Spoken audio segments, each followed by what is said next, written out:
और आपने गहने खरीद लिए तो यह इन्वेस्टमेंट करने का सबसे खराब तरीका है। हेडलाइन बन सकती है कि एक परिवार गया था शादी में और घर के ताले चट के सोना चांदी सहित सारे जेवर और घर की प्लास्टिक की बाल्टी भी ले गई। अब आप ये सोच रहे हैं कि मैंने 1 लाख रुपए गोल्ड में इन्वेस्ट कर दिया, अगर कभी खराब समय में मैं इस गोल्ड को बेचूंगा तो ये महंगा बेचेगा, मतलब कि हमारा एक सेफ इन्वेस्टमेंट हो गया। तो दोस्तों ऐसा नहीं है। इसमें ना तो चोरी का, ना ही गुम होने का और ना ही लॉकर में रखने का कोई झंझट है। तो लोग अपना स्टॉक मार्केट से पैसा निकालते हैं और गोल्ड में इन्वेस्ट करते हैं। हेलो दोस्तों, आज की इस वीडियो में आप जानेंगे कि गोल्ड में इन्वेस्ट क्यों करें एंड गोल्ड में इन्वेस्ट कैसे करें और गोल्ड में इन्वेस्ट करने के क्या क्या तरीके हैं। इसके अलावा और भी बहुत कुछ गोल्ड में इन्वेस्ट करने से पहले जो आपको जानना चाहिए, वो सारे टॉपिक इस वीडियो में कवर किए हैं, इसीलिए इस वीडियो को बिल्कुल एंड तक देखना। चलिए वीडियो को शुरू करते हैं। तो सबसे पहले क्लियर करते हैं वाई इन्वेस्ट इन गोल्ड, मतलब कि हमें गोल्ड में इन्वेस्ट क्यों करना चाहिए, इसके क्या रीजन है। तो मैं इसके आपको 5 रीजन बताता हूँ। Number 1, hedge against inflation rate, मतलब कि अगर हम अपना पैसा गोल्ड में इन्वेस्ट करते हैं तो यह पैसा हमारा बाकी की जो सभी वस्तुएं देश में बढ़ रही हैं उससे ज़्यादा कीमत गोल्ड की बढ़ती है। जैसे फॉर एग्जांपल, अगर आपके पास आज 100 रुपये हैं तो आज आप 100 रुपये से 1 केजी दाल खरीद सकते हैं, लेकिन अगले साल दाल की कीमत तो बढ़ जाएगी, लेकिन 100 रुपये है वो आपका रुपये ही रहेगा। तो रुपये ने अपनी वैल्यू कम कर दी, बल्कि अगर इससे आप कोई प्रोडक्ट खरीदते हैं, ठीक है, तो उसकी वैल्यू बढ़ जाती है। लेकिन आप चाहे तो 100 रुपये से दाल भी खरीद सकते हैं, लेकिन दाल आपको स्टोर करनी पड़ेगी, ठीक है, तो दाल में कुछ रिस्क है। सोना एक ठोस धातु है, इसमें कोई रिस्क नहीं है, और सोना दाल और बाकी की जो सभी वस्तुएं हैं उनके कंपैरिजन में काफी ज्यादा बढ़ता है, तो इसीलिए सोने में आपको इन्वेस्ट करना चाहिए। एंड नंबर 2, जब स्टॉक मार्केट में क्राइसिस आते हैं तो लोग अपना स्टॉक मार्केट से पैसा निकालते हैं और गोल्ड में इन्वेस्ट करते हैं। गोल्ड उनको फिर उस टाइम पर एक सेफ ऑप्शन दिखता है, तो इसीलिए क्या होता है, गोल्ड की कीमतें बढ़ने लगती हैं जब स्टॉक मार्केट डाउन जाता है। तो गोल्ड एक सेफ इन्वेस्टमेंट ऑप्शन माना जाता है, तो इसीलिए आपको गोल्ड में इन्वेस्ट करना चाहिए। एंड नंबर 3, अगर आप लॉन्ग टाइम तक गोल्ड में इन्वेस्टेड रहते हैं तो आपको डबल डिजिट में, मतलब कि 10% से ज्यादा ही रिटर्न मिल सकते हैं।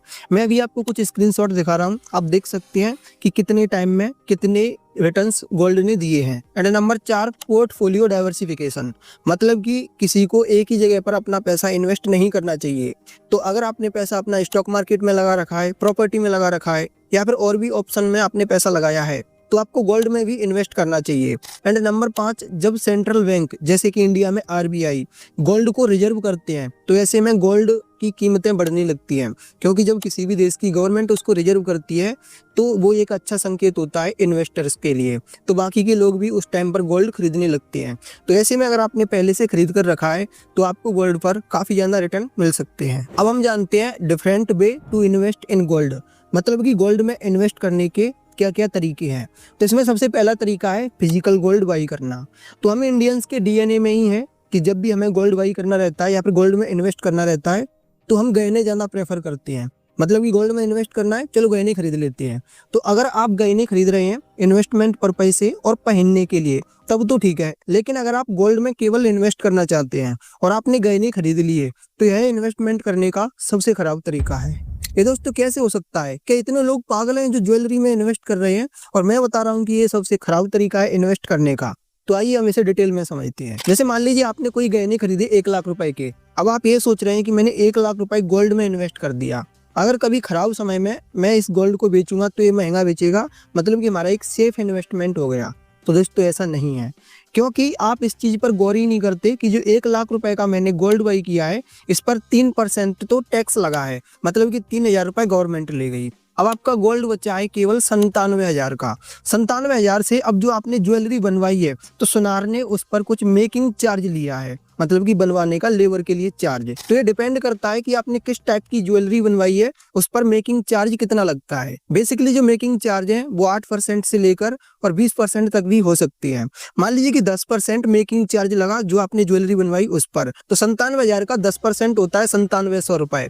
तो आप 97,000 में से 9700 रुपए घटा दीजिए, तो अब आपका बचेगा 87,300 रुपए, मतलब कि आपकी ये गोल्ड की वैल्यू है। तो दोस्तों यहाँ पर आपके लिए एडवाइस यही रहेगी कि जितना पॉसिबल हो सके उतना आप गहनों वाली गोल्ड में कम इन्वेस्ट करिए। फिजिकल गोल्ड का एक दूसरा तरीका है हार्ड गोल्ड में इन्वेस्ट करना, जैसे कि कॉइन खरीदना या फिर ईंट खरीदना या फिर बिस्किट खरीदना। इस तरीके से आप गोल्ड को बाई करके रख सकते हैं। तो अगर आप हार्ड गोल्ड में इन्वेस्ट करते हैं तो इस पर केवल 3% टैक्स लगता है। एंड इस पर कोई मेकिंग चार्ज नहीं होता।